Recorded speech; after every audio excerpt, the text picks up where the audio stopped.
Assalamualaikum warahmatullahi wabarakatuh. Yang terhormat Kepala LP2M Universitas Indraprastha PGRI beserta jajarannya, yang terhormat rekan-rekan dosen yang tergabung pada Pusat Kajian Fisika Universitas Indraprastha PGRI. Terima kasih, pada kesempatan ini saya akan memaparkan hasil mini review bersama kedua rekan saya, yaitu Ibu Vita dan Ibu Endang, mengenai perkembangan dan tren publikasi tanaman agave selama 10 tahun terakhir oleh peneliti Indonesia.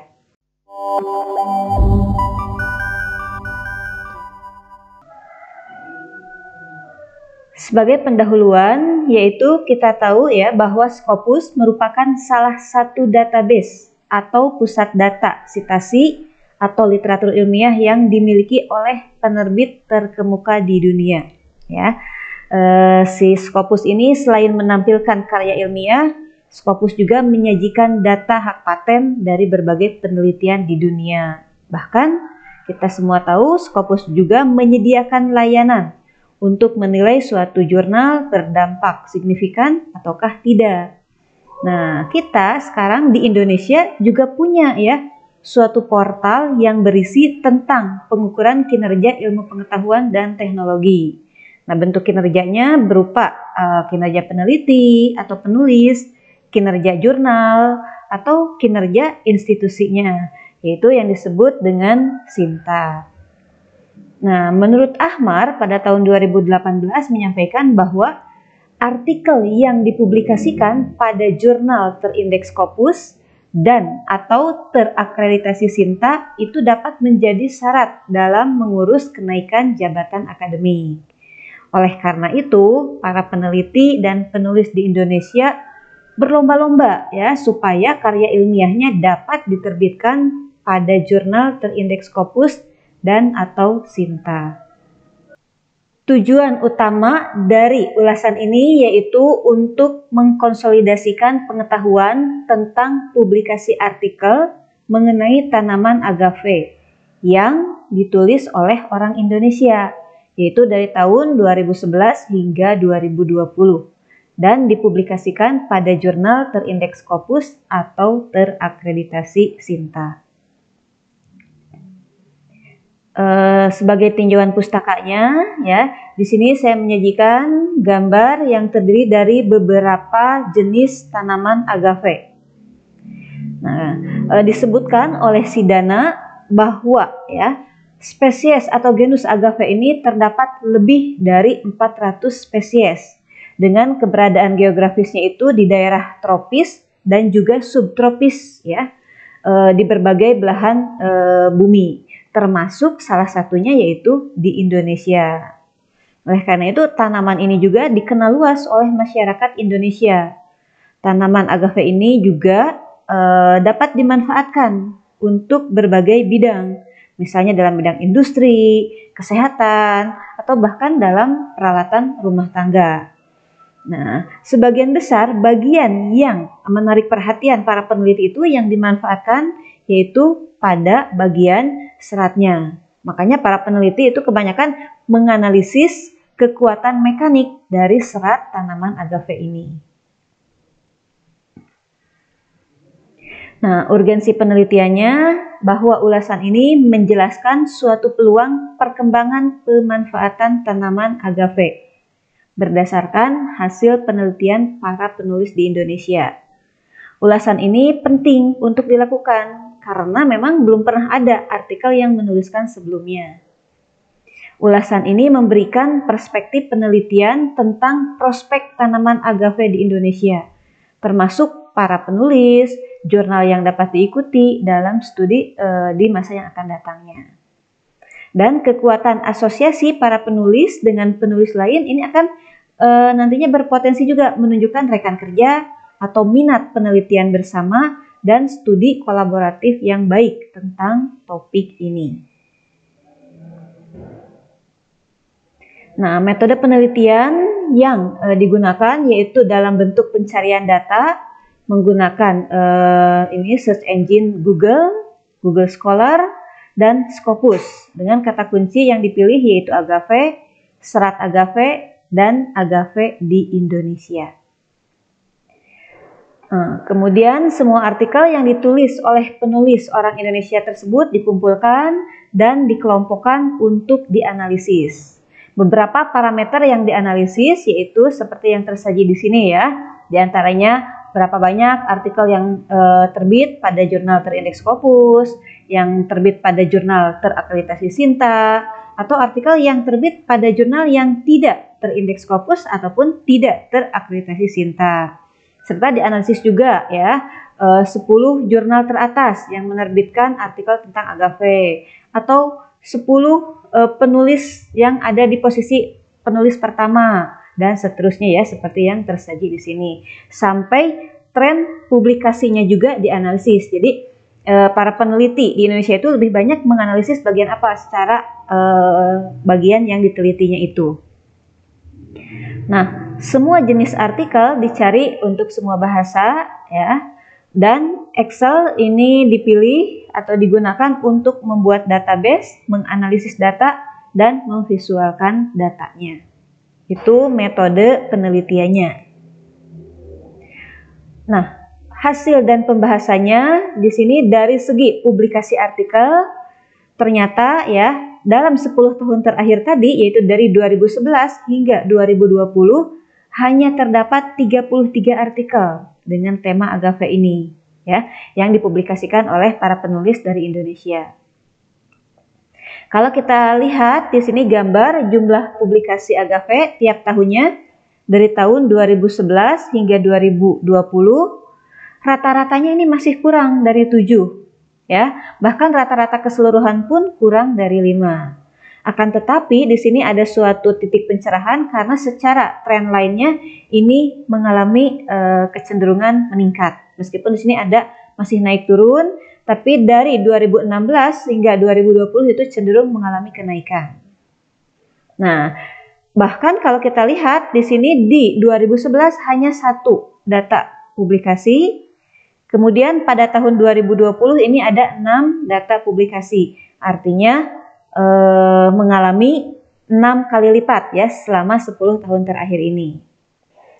Nah, hal ini ya memang harusnya sih wajar dan memang harus begini, harus meningkat terus karena kemudahan proses submit suatu artikel ke dalam suatu jurnal ya saat ini itu sudah sangat mudah gitu kan. Bisa kapan saja, bisa di mana saja, asalkan terhubung dengan koneksi internet. Lalu tersedia juga aplikasi editing. Nah, editing mulai dari persiapan penulisan artikelnya untuk analisis data, pengolahan data, atau transfer atau translate suatu bahasa. Ini saat ini tersedia cukup mudah ya. Kemudian tersedia jasa proofreading yang andal juga oleh native speaker ya.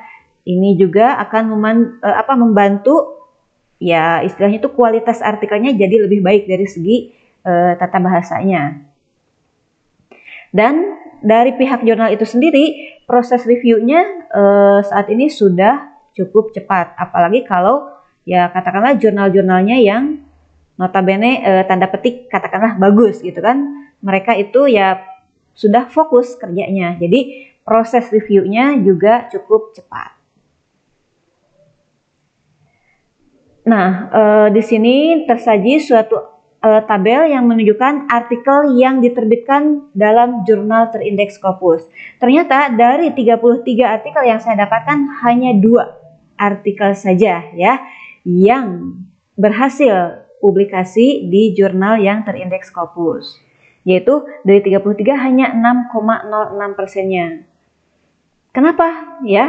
Nah, kalau misalkan kita semua menganggap bahwa kalau suatu artikel dapat berhasil publikasi pada suatu jurnal yang terindeks Scopus, teman-teman semua mungkin menganggap artikel tersebut punya kualitas yang baik. Nah, jika anggapan seperti itu dipahami atau dianut gitu kan, artinya berarti ya kontribusi dari para peneliti Indonesia di tingkat internasional ini masih cukup rendah. Kenapa tadi pertanyaannya? Beberapa faktor diantaranya yaitu kemampuan analisis datanya ya dalam merepresentasikan suatu data atau mengolah data itu kurang komprehensif.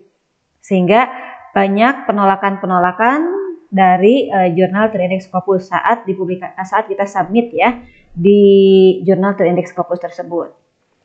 Selain itu, ada faktor internal dari dalam diri penulis itu sendiri, yaitu misalnya kurang percaya diri, sehingga sebelum takut ditolak, istilahnya tidak mencoba dulu untuk submit di jurnal yang terindeks Scopus, karena memang merasa kurang percaya diri, tahu diri lah istilahnya hasilnya atau pengolahan datanya seperti apa, isi artikelnya seperti apa.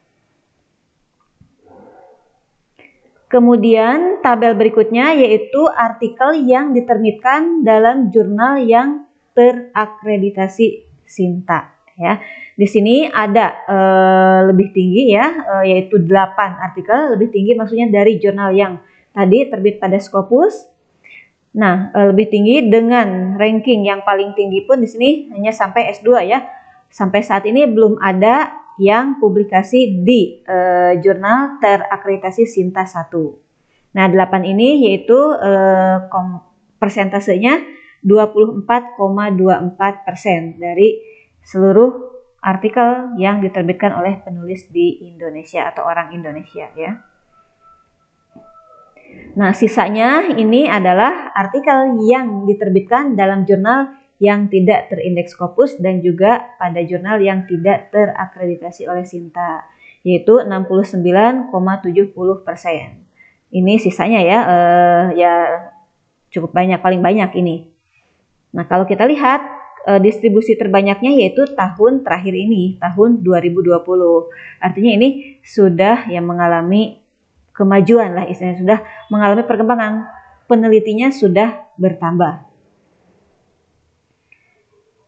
Nah, berikutnya ini adalah daftar 10 jurnal teratas yang menerbitkan artikel tentang agave ini, yaitu Jurnal Akademika Kimia ada di posisi pertama dengan jumlah publikasinya 4 artikel, dan jurnal ini belum terakreditasi Sinta apalagi Scopus ya. Sisanya masih ya di bawah 4 ya, 2 dan 1 ini masing-masingnya. Lalu untuk segi penulis nih, dari segi penulis yang berada di posisi pertama nih ya.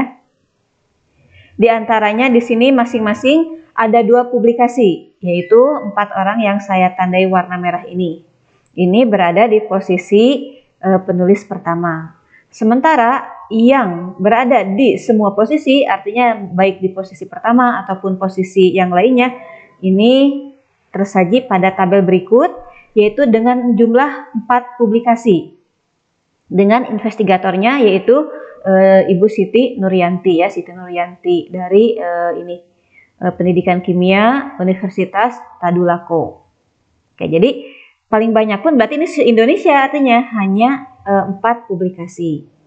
Jadi belum benar-benar ada yang fokus penelitiannya di bidang serat agave dan publikasi serat agave. Nah, kalau dari segi jumlah sitasi, nih, untuk kutipan atau jumlah sitasi terbanyak yaitu ada sebanyak 50 kutipan. Ya, dengan judul Uji Kualitatif Senyawa Metabolit Sekunder pada Daun Palado atau Agave angustifolia yang diekstraksi dengan pelarut air dan etanol. Sisa kutipan yang lainnya ya 26, ini masih cukup banyak ya yang kedua, dan yang lainnya ini ya masih di bawah 10 gitu jumlah kutipan. Nah, terkait dengan kutipan ini kan berarti si artikel ini bermanfaat untuk si 50 sumber kutipan yang mengutip ini, yang si pengutip ini ya. Nah, tabel berikutnya ini menunjukkan dari segi institusinya, afiliasinya. Ternyata dari 10 afiliasi yang didata, yang paling tinggi yaitu Balai Penelitian Tanaman Pemanis dan Serat Indonesia dengan jumlah kutipan yaitu 5. Kalau dilihat dari afiliasinya ini kan Balai Penelitian Tanaman dan Serat, apalagi ini serat, harusnya lebih banyak lagi ya penelitian yang dipublikasikan terkait serat agave ini. Nah, kalau dilihat dari tren publikasinya, kita lihat dari tabel yang disajikan ini ya, Nih, untuk jenis penelitian berupa research ya, penelitian laboratorium atau eksperimen, kemudian meta analisis, review, ini saya tandai karena nih, selama 10 tahun terakhir ini belum ada yang melakukan penelitian dari dua jenis penelitian ini. Sementara kalau bagian yang ditelitinya serat nih ya. Kalau bagian serat memang rata-rata ya memang 100% penelitian yang melakukan penelitian serat agape ini ya, para peneliti yang melakukan penelitian serat agape ini yaitu meneliti bagian seratnya. Dengan studi mekanik ada beberapa di antaranya ini cukup tinggi ya. Kemudian kalau analisis kimia dan bioaktivitasnya 8 masih sebanding dengan studi materialnya ya.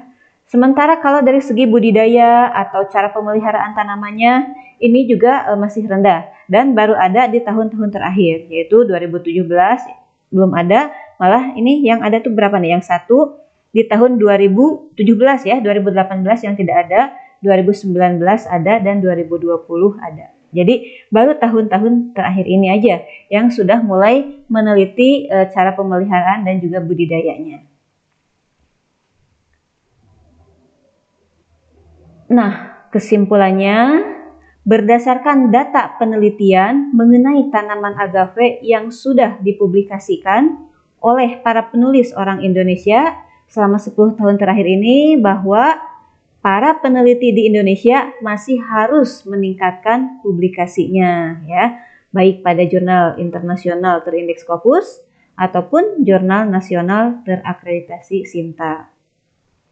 Kesimpulan keduanya bahwa ulasan yang sudah dilakukan ini menghasilkan informasi yang berguna tentang potensi, perkembangan, dan peluang penelitian mengenai tanaman agave di Indonesia. Termasuk siapa saja para penulisnya atau jurnal mana saja yang dapat menerbitkan tulisan tentang agave ya.